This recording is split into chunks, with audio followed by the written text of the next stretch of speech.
इंद्रधनुष में स्वागत है आप सभी का फिर से शरत चंद्र की दूसरी कहानी विलासी के साथ।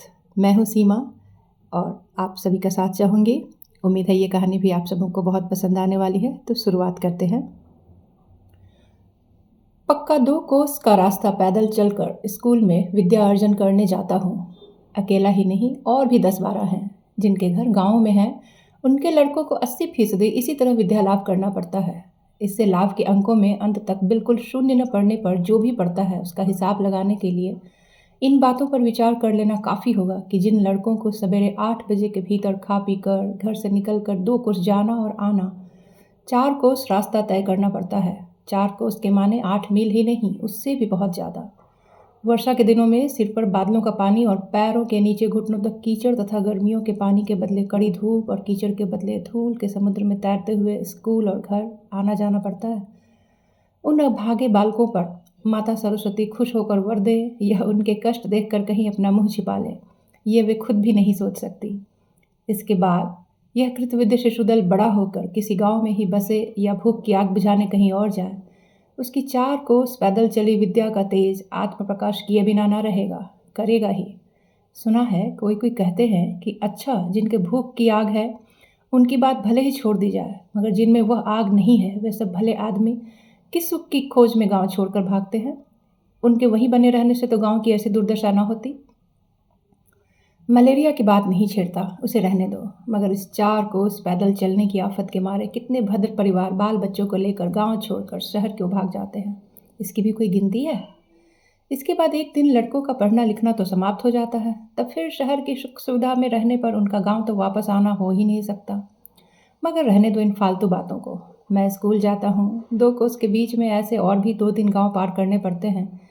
किसके बाग में आम पकने शुरू हो गए हैं, किस जंगल में करौंदे काफ़ी लगे हैं, किसके पेड़ पर कटहल पकने को हैं, किसके अमृतवान केले की घौद कटने ही वाली है, किसके घर के सामने वाली झाड़ी में अनन्नास का रस बदल गया है, किसके तालाब के किनारे वाले खजूर के पेड़ से खजूर तोड़कर खाने से पकड़े जाने की उम्मीद कम है। इन सब बातों की खबर लगाने में ही उनका समय चला जाता है।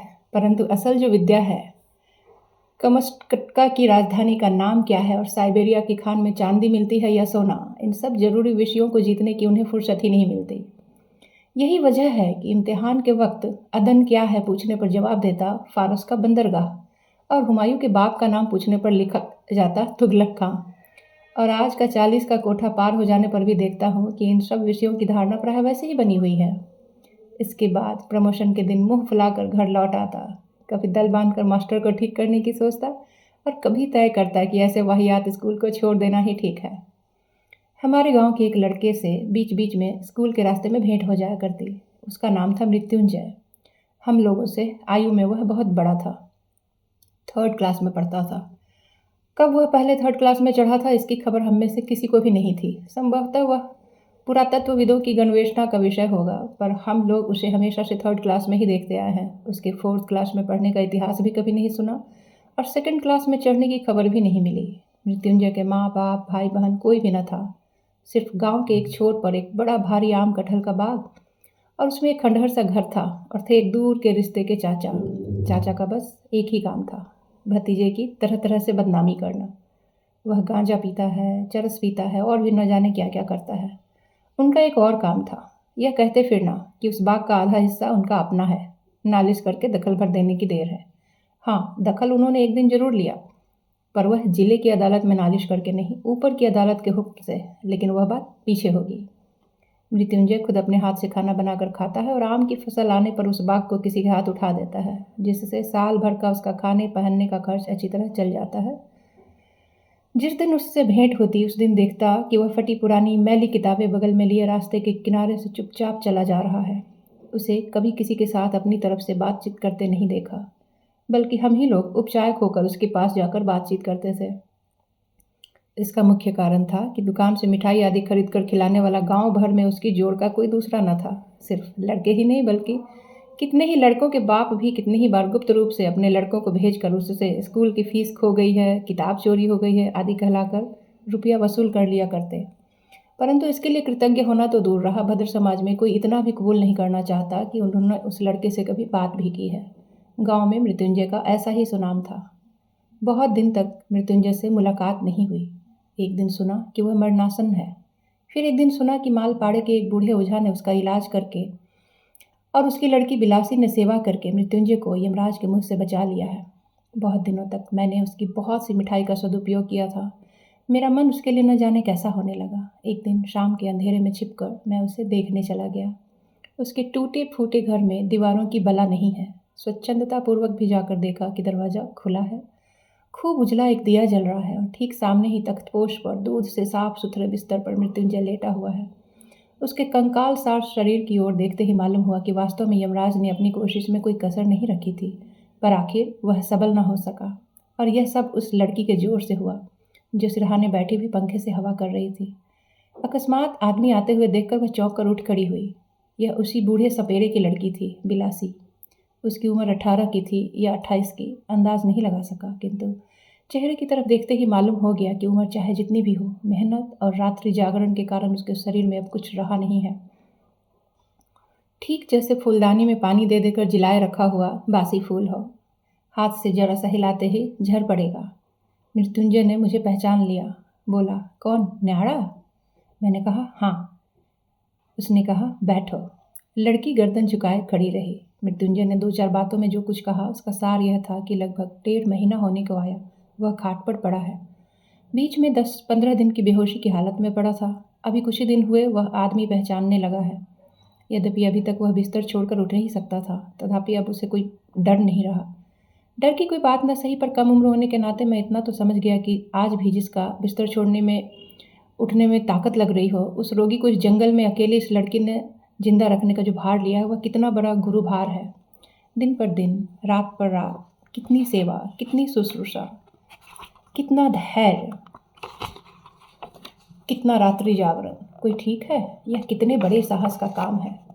परंतु जिस चीज़ ने इस असाध्य साधन को संभव कर डाला उसका परिचय यद्यपि उस दिन नहीं मिला, किंतु एक और दिन मिल गया। लौटते समय वह लड़की एक और दिया लेकर मेरे आगे आगे टूटी दीवार के आखिर तक आई। तब उसने एक बात भी नहीं कही थी। अब वह धीरे से बोली, सड़क तक तुम्हें पहुँचाऊँ क्या? बड़े बड़े आम के पेड़ों के कारण सारा बाग मानो एक जमा हुआ अंधकार सा मालूम हो रहा था। रास्ता दिखना तो दरकिनार, अपना हाथ तक न दिखता था। मैंने कहा, पहुंचाने की जरूरत नहीं, सिर्फ दिया मुझे दे दो। दिया मेरे हाथ में देते ही उसके उत्कंठित चेहरे पर मेरी निगाह पड़ गई।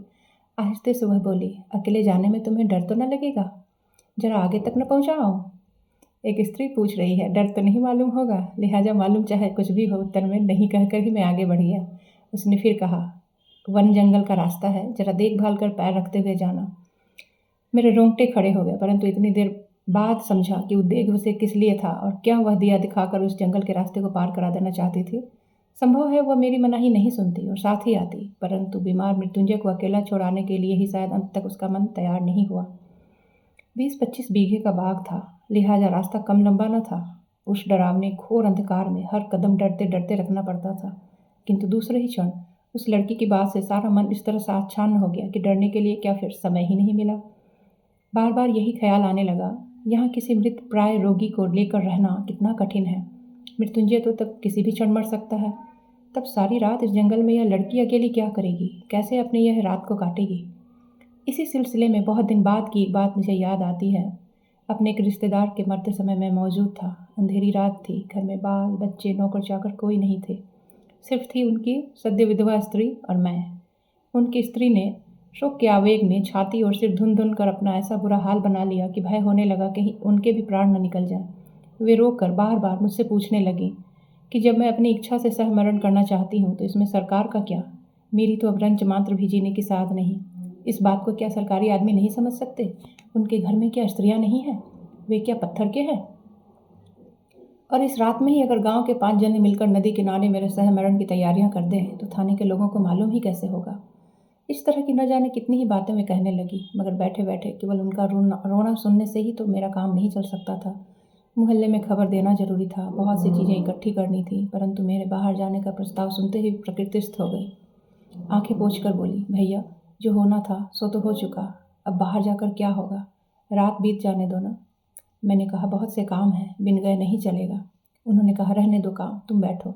मैंने कहा, बैठने से नहीं चलेगा, एक बार खबर तो देनी ही पड़ेगी। इतना कहकर मैंने पैर बढ़ाया था कि वो एक चिल्ला उठी, अरे बाप रे, मैं अकेली नहीं रह सकूंगी। लिहाजा फिर बैठ जाना पड़ा। तब यह समझ में आया कि जिस पति की जीवित अवस्था में उन्होंने बिना किसी डर के 25 वर्ष तक अकेले घर गृहस्थी की है, उसकी मृत्यु तो किसी तरह सही जा सकती है, परंतु उसका मृत शरीर इस अंधकारपूर्ण रात्रि में 5 मिनट के लिए भी उनसे सहा नहीं जाएगा। छाती अगर किसी बात से फटती है तो वह अपने मृत पति के पास अकेले बैठे रहने से। किंतु मेरा उद्देश्य उनके दुखों को तुच्छ करके दिखाना नहीं है, वह असली नहीं, यह कहने का भी मेरा अभिप्राय नहीं, अथवा एक आदमी के व्यवहार से ही उसकी अंतिम मीमांसा हो गई, सो भी नहीं। परंतु ऐसी एक और भी घटना मुझे मालूम है जिसका उल्लेख किए बिना ही मैं यह बात कहना चाहता हूँ कि सिर्फ कर्तव्य ज्ञान से या बहुत समय तक एक साथ घर गृहस्थी करने के अधिकार से ही कोई स्त्री भय को पार नहीं कर सकती। वह कोई और शक्ति है जिसका बहुत से स्त्री पुरुष 100 वर्ष तक एक साथ घर गृहस्थी चलाते रहने पर भी संभव है, कुछ पता ही नहीं पाते। परंतु सहसा उस शक्ति का परिचय जब किसी नर नारी के निकट प्राप्त हो जाता है, तब समाज की अदालत में आसामी बनकर उसे दंड देने की आवश्यकता हो तो हो, किंतु मनुष्य की जो वस्तु सामाजिक नहीं है, वह स्वयं तो उसके दुख से चुपचाप आंसू बहाए बगैर किसी तरह नहीं रह सकती। अभी करीब 2 महीने तक मृत्युंजय की खोज खबर नहीं ली। जिन लोगों ने गंवई गांव देखा नहीं है, तो वह सिर्फ रेल के डिब्बे से मुंह निकाल कर देखा है, वे शायद आश्चर्य के साथ कहेंगे, यह कैसी बात, ये भी क्या संभव हो सकता है। स्वयं अपनी आंखों से इतनी खराब हालत दिखाने पर भी 2 महीने तक फिर कुछ खबर ही नहीं ली जाए। उनकी जानकारी के लिए यह कहना जरूरी है कि यह सिर्फ संभव ही नहीं बल्कि ऐसा भी हुआ करता है। किसी एक पर आफत आ पड़ने से मोहल्ले भर के लोग दल बांधकर उलट पड़ते हैं। ऐसी एक किंवदंती जरूर है। मालूम नहीं ऐसी दशा कभी सतयुग के गांव में थी या नहीं, परंतु इस जमाने में कहीं देखी हो ऐसा तो याद नहीं पड़ता। मगर हाँ, जबकि उसके मरने की खबर नहीं मिली है तो वह जिंदा जरूर होगा, इसमें शक नहीं। इन्हीं दिनों सहसा एक दिन कान में भनक पड़ी कि मृत्युंजय के उस बाग के हिस्सेदार चाचा शोर मचाते फिर रहे हैं। गया गया। गांव बिल्कुल रसातल में चला गया। समाज में अब मेरा नालते के मित्र कहलाने लायक मोह नहीं रहा। नालायक एक सपेरे की लड़की को निकाह करके घर ले आया है, और सिर्फ निकाह ही नहीं, वह भी ना हो चूल्हे में गया, पर उसके हाथ का भात तक खा रहा है। गांव में अगर इसका कोई शासन न रहा हो तो फिर सब जंगल में जाकर क्यों नहीं बच जाते। कुड़ोला और हरिपुर का समाज इस बात को सुनेगा तो, वगैरह वगैरह। इस पर फिर क्या था, लड़के बूढ़े सभी के मुंह पर यही बात, ये क्या हुआ, कलिकाल का सचमुच ही उलटना चाहता है। चचा कहते फिरते हैं, ऐसा होगा ये तो मैं पहले से जानता था, सिर्फ तमाशा देख रहा था कि कहाँ का पानी कहाँ जाकर मरता है। नहीं तो वह कोई गैर नहीं, पड़ोसी नहीं, अपना खास भतीजा था। मैं क्या उसे घर नहीं ले जा सकता था? क्या डॉक्टर हकीमों से इलाज कराने की मेरी शक्ति नहीं थी? तो फिर किया क्यों नहीं? अब यह देखें सब लोग, मगर अब तो चुप नहीं रहा जा सकता। यह तो मित्रवंश का नाम ही डूबा जाता है, गाँव के मुँह पर कालिख लगी जाती है।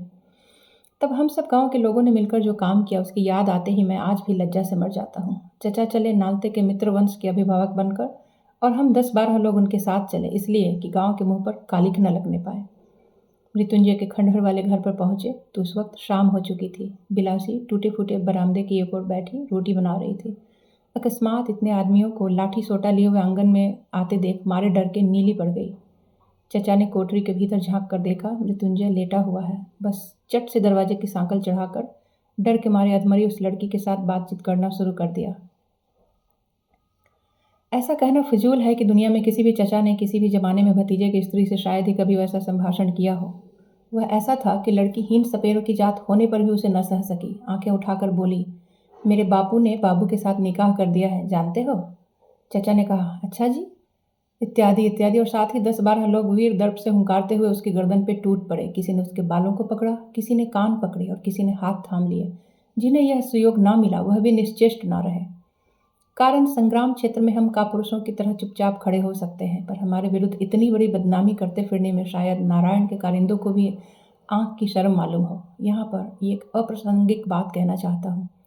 सुना है कि विलायत आदि मलेच्छ देशों में पुरुषों के मन में कुसंस्कार बैठा हुआ है। स्त्रियां कमजोर और निरुपाय हैं, इसलिए उन पर हाथ नहीं उठाना चाहिए। यह भला कौन सी बात हुई? सनातनी हिंदू इस कुसंस्कार को नहीं मानते। हम कहते हैं जिसके शरीर में जोड़ नहीं है उसी पर हाथ उठाया जा सकता है, फिर चाहे वह नर नारी कोई भी क्यों न हो।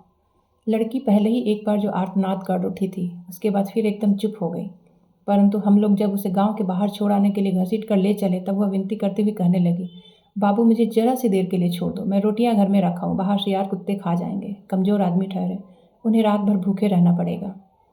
मृत्युंजय बंद कोठरी में पागल की तरह सिर धुनने लगा, दरवाजे पर लाते मारने लगा और श्राव्य भाषा का प्रयोग करने लगा, परंतु हम लोग उससे रंच मात्र भी विचलित नहीं हुए। अपने देश के कल्याण के लिए सब कुछ अकातर भाव से सहकर उसे घसीटते हुए ले चले इसलिए कह रहा हूँ कि मैं बराबर उनके साथ चल रहा था, परंतु मालूम नहीं मुझे कहाँ मुझ में कमजोरी छुपी हुई थी जिससे मैं उस पर हाथ न उठा सका, बल्कि मैं तो भीतर से रोने सा लगा।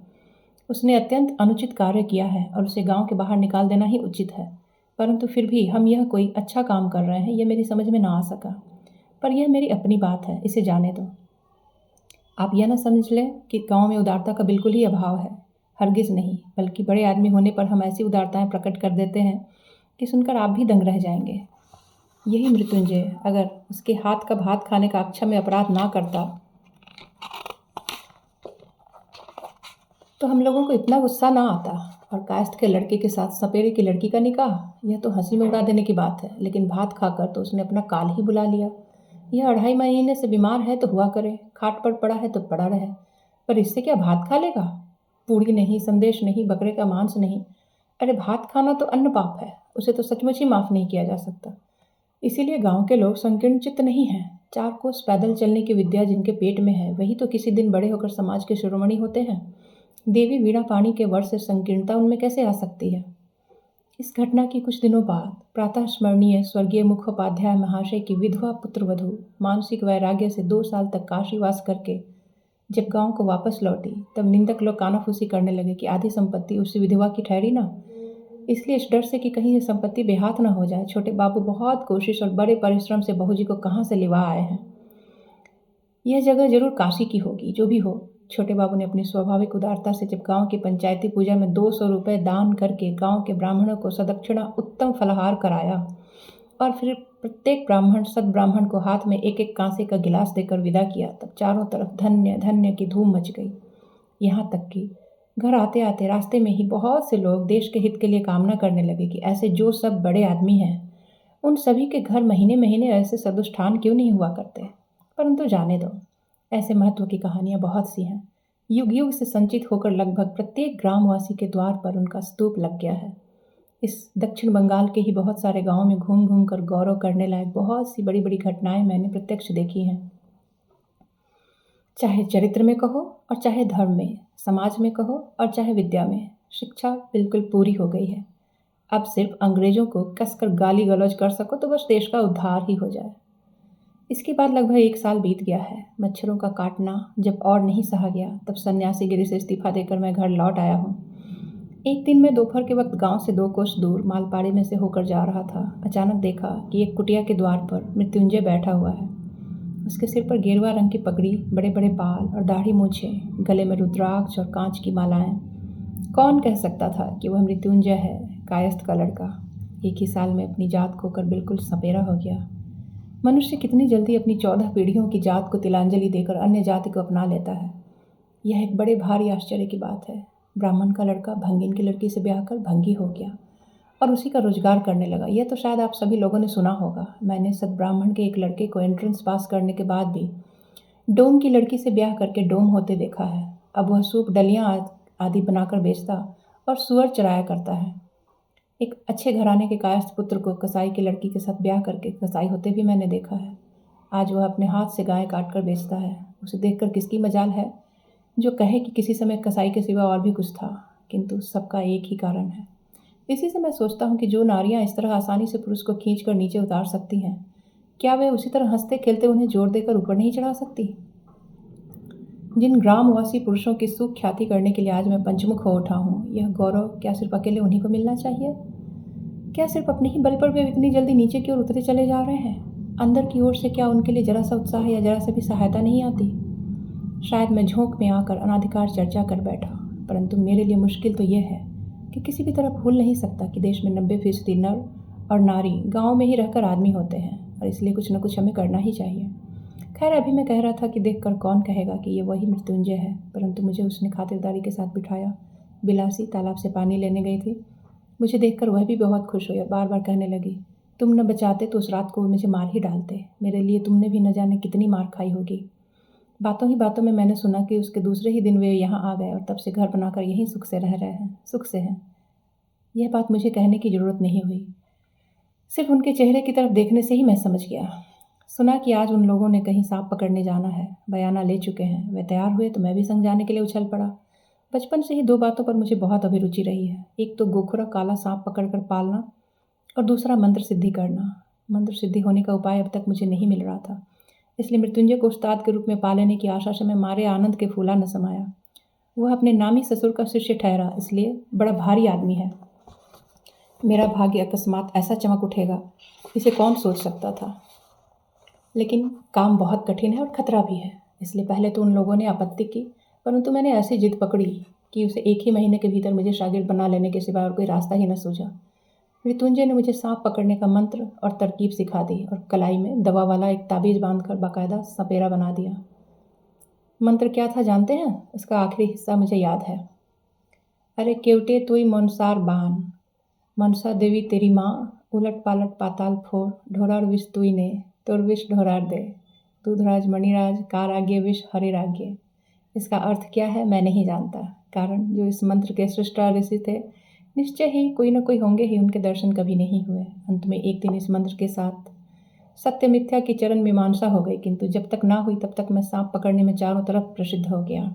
सभी लोग कहने लगे, हाँ न्यारा है तो बढ़िया आदमी, सन्यासी अवस्था में कामाख्या जाकर सिद्ध हो आया है। इतनी सी उम्र में इतना बड़ा उस्ताद हो जाने से ऐसी हालत हो गई कि मेरे पैर जमीन पर ही न पड़ते थे। विश्वास नहीं किया सिर्फ दो आदमियों ने। मेरा जो गुरु था वह तो भली बुरी कोई बात ही नहीं करता था, परंतु बिलासी बीच बीच में मुस्कुराती हुई कहती, महाराज ये सब भयंकर जानवर ठहरे, इन्हें जरा सावधानी से हिलाया डुलाया करो।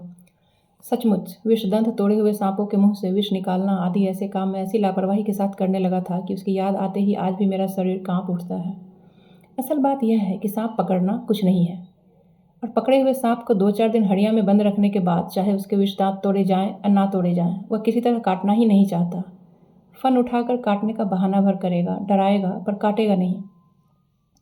कभी कभी हम दोनों गुरु शिष्यों के साथ बिलासी बहस किया करती थी। सपेरों के लिए सबसे बढ़कर लाभ का व्यवसाय है जड़ी बेचना, जिसे देखकर सांपों को भागते ही बने। परंतु उससे पहले मामूली सा एक काम करना पड़ता है। जिस सांप को जड़ी देखकर भगाना हो उसका मुंह पहले गर्म लोहे की सींक से कई बार दाग दो, फिर चाहे उसे जड़ी दिखाई जाए चाहे उसे कोई मामूली सी सींक, उसे भगाकर जान बाँचने की ही सोचेगी। इस काम के विरुद्ध बिलासी को बड़ी जबरदस्त आपत्ति थी। वह मृत्युंजय से कहती, देखो इस तरह से आदमी को नहीं ठगना चाहिए। मृत्युंजय कहता, सभी तो ऐसा करते हैं, इसमें दोष क्या है? बिलासी कहती, करने दो सबको, हम लोगों को तो खाने पीने की फिक्र नहीं है, फिर हम लोगों को क्यों झूठ मूठ धोखा दें। एक बात पर मैंने बराबर लक्ष्य किया है, सांप पकड़ने के लिए बयाना आते ही बिलासी उसमें तरह तरह से विघ्न डालने की कोशिश करती। आज शनिवार है, आज मंगलवार है, इसी तरह से न जाने क्या क्या कह दिया करती। मृत्युंजय घर पर ना रहता तब तो वह बयाने वालों को सफा ही भगा दिया करती, परंतु मौजूद रहने पर मृत्युंजय लोग न संभाल सकता और मुझे तो एक तरह का नशा सा हो गया था। नाना प्रकार से उसे उत्तेजित करने में मैं उसे कुछ कसर बाकी नहीं उठा रखता था। वास्तव में इस मजे के सिवा डर भी कहीं है, यह बात हमारे मन में कभी आती ही न थी, परंतु इस पाप का दंड एक दिन मुझे अच्छी तरह भुगतना पड़ा। उस दिन गांव से 1.5 कोस दूर एक ग्वाले के घर में सांप पकड़ने गया था। बिलासी बराबर साथ रहती थी, आज भी थी। मिट्टी की मढ़ैया में ढूंढते ढूंढते जमीन में एक जगह बिल का चिन्ह पाया गया। हम में से किसी ने लक्ष्य नहीं किया, परंतु बिलासी ठहरी सपेरे की लड़की। उसने झुककर कागज के कुछ टुकड़े उठाते हुए मुझसे कहा, महाराज जरा होशियारी से खोदना, सांप एक ही नहीं जोड़ा तो है ही, शायद और भी ज़्यादा हो। मृत्युंजय ने कहा, ये लोग कहते हैं एक ही आकर घुसा है, एक ही दिखाई दिया है। बिलासी ने कागज दिखाते हुए कहा, देखते नहीं, उन्होंने यहाँ रहने की जगह बनाई है। मृत्युंजय ने कहा, कागज तो चूहे भी ला सकते हैं। बिलासी ने कहा, दोनों ही बातें हो सकती हैं, मगर दो तो अवश्य है, मैं कहती हूँ। वास्तव में बिलासी की बात ही ठीक निकली। 10 मिनट के भीतर ही एक बड़ा जबरदस्त खरिश गोखुरा काला सांप पकड़कर मृत्युंजय ने मेरे हाथ में दे दिया, परंतु मैं उसे अपनी पेटी में बंद करके लौटा भी न था कि मृत्युंजय उह करके सांस छोड़कर बाहर आ खड़ा हुआ। उसकी हथेली की पीठ से झरझर खून गिर रहा था। पहले तो सभी किंग कर्तव्य विमूढ़ से हो गए, कारण सांप को पकड़ने जाओ और भागने के लिए वह व्याकुल न होकर बिल में से मुंह निकालकर काट खाए, ऐसी कल्पनातीत घटना तो जीवन में यही पहले पहल देखी। दूसरे ही क्षण बिलासी चिल्लाती हुई दौड़ी और उसने आंचल से उसका हाथ बांध दिया। कितनी भी तरह से वह जड़ी बूटियां साथ में लाई थी उसे चबाने को दे दी। मृत्युंजय का अपना ताबीज़ तो था ही, उस पर मैंने अपना ताबीज़ भी उतार कर पहना दिया। आशा थी कि उसके अब विष ऊपर नहीं चढ़ेगा, और मैं अपने उस विषहरी की आज्ञा वाले मंत्र को बार बार जोर से पढ़ने लगा। चारों तरफ भीड़ जम गई और आसपास जितने भी गुणी लोग थे सबको खबर देने के लिए चारों तरफ आदमी दौड़ाए। बिलासी के बाप को भी खबर देने के लिए आदमी भेजा गया।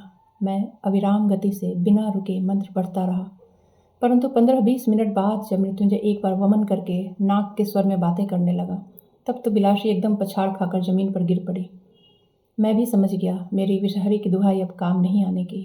आसपास के और भी 2-4 उस्ताद आ पहुँचे। हम लोग कभी तो एक साथ और कभी अलग अलग 33 करोड़ देवी देवताओं की दुहाइयाँ देने लगे, परंतु विष ने एक भी दुहाई नहीं मानी। रोगी की हालत बराबर खराब होती चली गई। जब देखा गया कि अच्छी बातों से काम नहीं चलेगा, जब 3-4 ओझों ने मिलकर विष को ऐसी अकथ्य और अश्राव्य भाषा में गाली गलौज करना शुरू किया कि अगर विष के कान होते तो मृत्युंजय को छोड़ने की बात कौन कहे, वह देश को ही छोड़कर भाग जाता।